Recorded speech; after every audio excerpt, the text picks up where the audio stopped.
Everybody has been lonely at least once. So my poem is about, well, a light. How I got that idea was that one day I looked outside and then I saw the light that was just hanging out there all by itself, just like one person alone in a huge place. So yeah, and that person would be lonely. So I thought of the light as the person.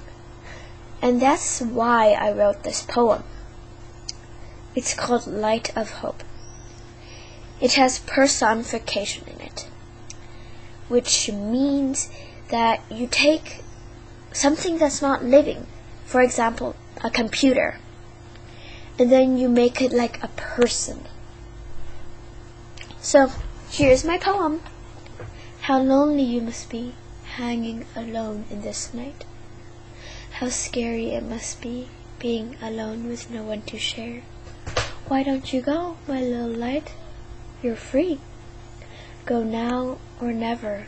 You are my light of hope. The one who stays no matter what. You are my light of hope. You don't give up. You never regret. You choose what you do. What you do is correct. You are the light of hope. My light of hope. This is an ordinary to extraordinary poem. The meaning is very easy. So you take something ordinary, like a paperclip or a statue, and make it to something someone would never think of. Maybe only you. Maybe also some other people might think of, but not everybody.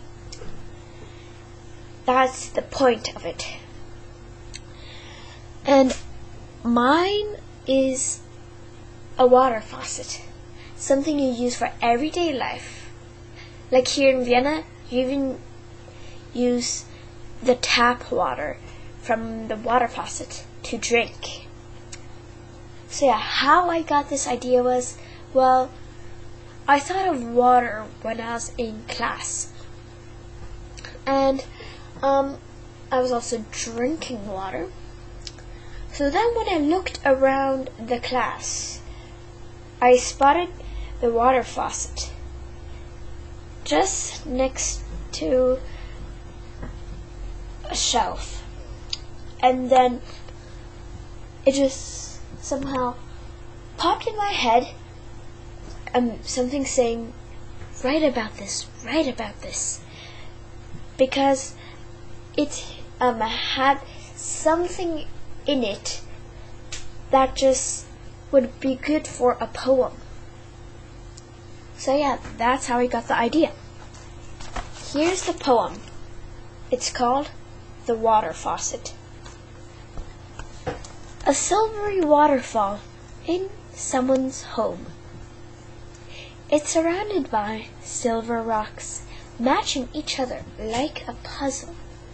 The waterfall is a thin cylinder, falling and falling until it hits the solid silver ground. If you're writing a poem right now, here's my advice. Stop writing and listen to what I'm about to say and my poem. Then you might know what to write about. So, poetry hides in different places. To be exact, everywhere. From a jewelry box to nature. Even from things that are completely different. Still, both still have one thing in common. They both have some poetry in them.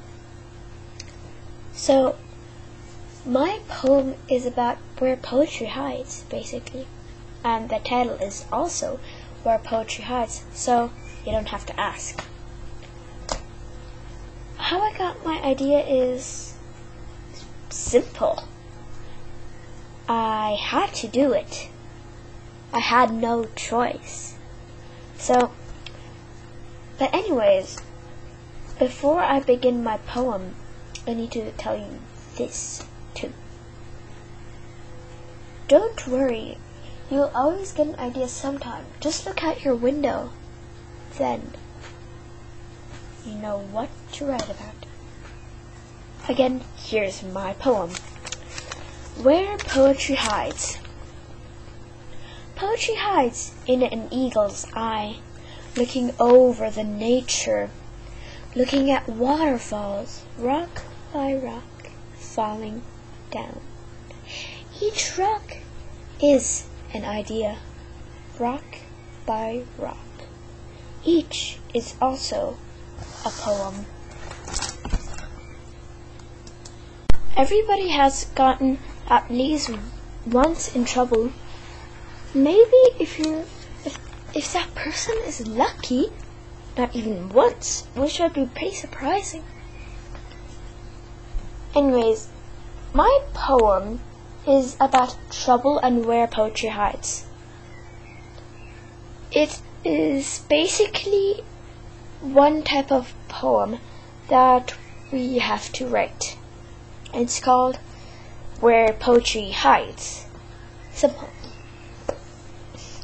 How I got my idea is,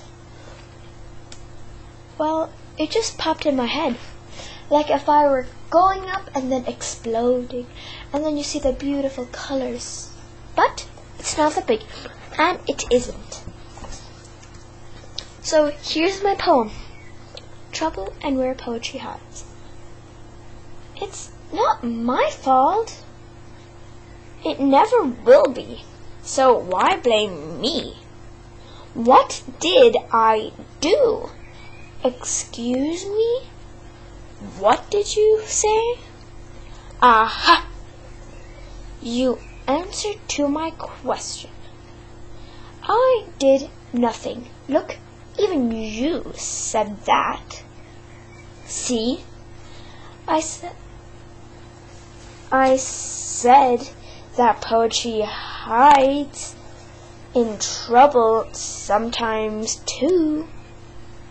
So why blame me for being correct when you are the one who is wrong? My poem is a borrowing poem, which means, well, the type of poem it is kind of tells you the meaning. But anyway, I'll still tell you it. It's like you take lines from another poem, and then you add your own lines to make it your own poem. So, the poem, well, I think what its name is Tiger. As you see in the picture, it says the title right on the bottom in white letters. So how I got the idea to do this poem is I remembered part of a poem in a book. So yeah, so I just took those and then wrote and added on. My poem is also called Tiger, and you'll find out why. Here's my poem.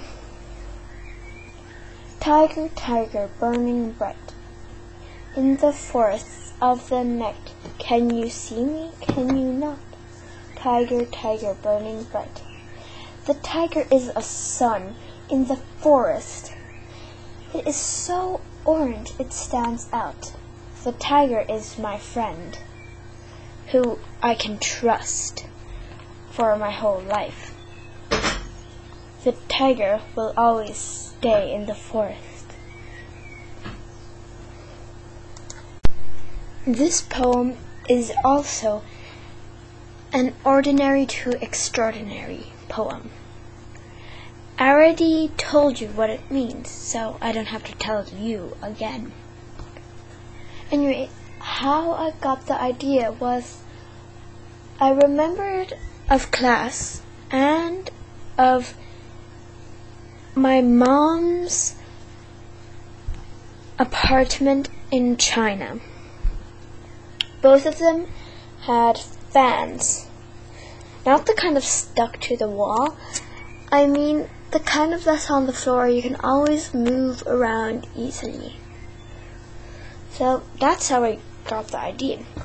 But here is the poem. A fan. A tornado happening right now in someone's home. It isn't so big, but also not too small. No one is dead yet, but may happen. But I don't know. So that's why I wonder how strong the tornado actually is. It can't be too strong, or else already thousands of people would be dead, and not even one is now. This is a borrowing poem. The second one, actually.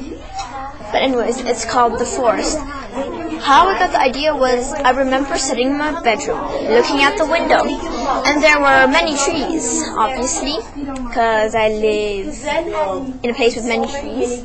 And then I thought of the forest. A forest. That's how I got the idea again. The steps were simple. First, I wrote everything down that I thought of. Then I circled everything that goes together. Then I wrote a number to show where something goes. And yeah, then after that, I would take out parts, put in parts, and yeah, that's how it went. Here's a poem, The Forest. So much depends on a hill with trees, flowers, and more, all splattered with rain, dripping, dripping, dripping, until it hits the ground. The forest is the place.